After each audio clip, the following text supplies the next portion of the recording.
Plus. Good morning. Terror plot, a plan from Al-Qaeda to hit New York's subway system with a poisonous gas. Why was it called off, and how safe are transit systems in this country today? Who's watching you at the office? A revealing look at why privacy may be a thing of the past. You may want to hold off on making that personal call or clicking send. And play ball on this Father's Day, a look at the changing role of grandpa. How more are stepping up to the plate and what it means to both them and their grandchildren. Today's Sunday, June 18th, 2006. From NBC News, this is Today with Campbell Brown and Lester Holt, live from Rockefeller Plaza. And welcome everyone to Today on this Sunday morning. I'm Lester Holt. And I'm Natalie Morales, filling in for Campbell while she fills in during the week. And a happy Father's Day to you and to all the dads out there this morning. Thanks very much. I trust a lot of dads right now are watching, having breakfast in bed, so we hope they're enjoying their day. Meantime, we're talking this Sunday about Al-Qaeda. Reportedly, they were weeks away from trying to hit the New York City subway system with a chemical gas attack back in 2003. We're going to take a closer look about that threat in just a second. And later, Lester, he was a star of stage and screen for more than 50 years, certainly one of America's favorite actors. Well, now Jack Lemmon's son, Chris, is opening up about his remarkable father, what he was like away from the spotlight. And Chris will be here to share some of his memories on this Father's Day a little bit later. And he looks remarkably like his father. Spitting image. Yeah, amazing. We saw him a few minutes ago going into the building. Then it's a Beatles birthday today. Remember this? Will you still feed me when I'm 64? 64. Well, it's been nearly 40 years since Paul McCartney first sang When I'm 64. Today, well, he's 64. We'll press play again on that enduring love song and take a look at McCartney's life today in just a bit. All right. Plus, later with the dog days of summer pretty much here, we're going to get some tips on keeping your pet healthy and safe in the heat, especially the little dogs out there. Some special considerations with little dogs, so we'll talk about the heat and some other things you need to know about that. But first, let's turn to that news that Al-Qaeda was reportedly planning a huge attack on the New York City subway system in 2003 in the weeks before the start of the Iraq War. But a new book claims Osama bin Laden's #2 man called it off after the cell was operational.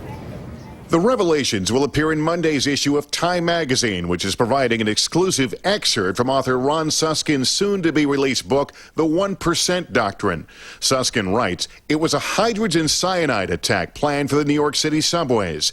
There would be several placed in subway cars and other strategic locations and activated remotely. The United States reportedly learned of this subway attack plot from a CIA mole inside Al-Qaeda. And what's even more startling is that, according to Susskind, intelligence officials learned that it was Osama bin Laden's deputy, Ayman Zawahiri, who had decided to call the 2003 attack off just 45 days from 0 hour. Michael Sheehan served as Deputy Commissioner for Counterterrorism for the New York City Police Department. He's now an NBC News analyst. Mr. Sheehan, good morning. Thanks for being with us today. Good morning, Lester. 3 years with the NYPD. Tell us what you know about that plot and sharing your expertise. Appreciate it. Thank you. And now here's Natalie. Lester, thanks. And now to Iraq, where the search continues today for 2 U.S. soldiers missing since an attack Friday night. NBC's Mike Betcher is in Baghdad with more. Mike, good morning. Well, good morning, Natalie. That search is centered about 17 miles south of Baghdad in the city of Yusufia. In that general area, it is a massive search. A U.S. military spokesman tells NBC today they are searching under every stone.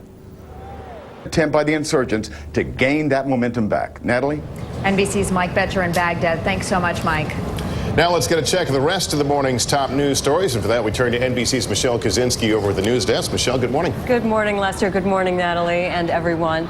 This morning, North Korea is accusing the United States of attempting to provoke a war and is vowing to increase its military deterrent. But so far, it's held off testing a new long-range missile that could reach the U.S. NBC's Jeannie Ohm reports from the White House. After an emergency meeting in Tokyo, U.S. and Japanese officials warned North Korea a missile test would be a provocative act. There is no good that can come from launching a North Korean missile. The last test in 1998 was a Taepodong-1 fired over Japan into the Pacific Ocean. Afterwards, Pyongyang placed a moratorium on missile tests. Now, intelligence officials say the country appears ready to launch a Taepodong-2 with a potential capability of reaching the western part of the U.S. They believe that this gives them much more bargaining power with the United States over its nuclear weapons program. With the six-party talk stalled, Asia expert Michael Green believes North Korea's latest move will backfire. My guess would be the administration's response will be to capitalize on what would be a strategic mistake by North Korea to tighten cooperation with the other 5 parties. The White House says they're committed to a multilateral approach. The U.S. intelligence community believes North Korea is still 5 to 6 years away from being able to attach a nuclear warhead to a missile, but a successful launch places them one step closer to having a delivery system. For today, Jeannie Ohm, NBC News, the White House. A European plan to send money to the Palestinian Authority now has the backing of the United States. This new funding plan bypasses the ruling Hamas party. Western governments cut off aid over its call for the elimination of Israel. The Washington man who married his former school teacher remains free this Father's Day despite a drunk driving conviction. A judge Friday sentenced Vili Fulau to a year in jail and suspended the sentence except for 1 day. He can choose either a day behind bars or 15 days home detention. Fulau and Mary Kay Letourneau have 2 children together. Beatles fans say they still need him, still love him. Paul McCartney turns 64 today, and one of his birthday presents will be a real treat. Here's NBC's Charles Sabine. Will you still need me? Will you still feed me when I'm 64? Today, 39 years after he sang those words, Paul McCartney has his answer. On his 64th birthday, he will have no partner at the barbecue at his home to celebrate the poignant milestone. Instead, according to the London Sunday Mirror, he'll receive a version sung to him by his grandchildren at the very studios where the original was made.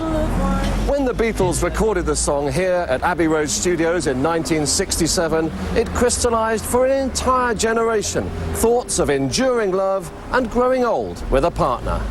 And despite the 60s image of free love, those who knew him say it was what Paul yearned for. Ideally, he wanted to be doing exactly what that song is about. He wanted to be spending that song with the person he loves most, with a wife. But tragically, his first wife, Linda, died of cancer. And his second marriage to model Heather Mills has ended messily, with lurid tabloid allegations about her early life. Paul's older daughters, Stella and Mary, are said to be furious at appeals from Heather to bring her and Paul's 2-year-old daughter, Beatrice, to the party. Which all proves that having $1.5 billion and being a legend in your own lifetime doesn't make life any less complicated. Charles Sabine, NBC News, London. Now the Sunday sports page. The Oilers shut out the Hurricanes to force a Game 7 in their come-from-behind quest for hockey's Stanley Cup. Team USA gets a draw with Italy to stay alive in the World Cup. And Phil Mickelson begins the final round of the U.S. Open, tied with Kenneth Ferry at 2 over par at the tough Winged Foot course.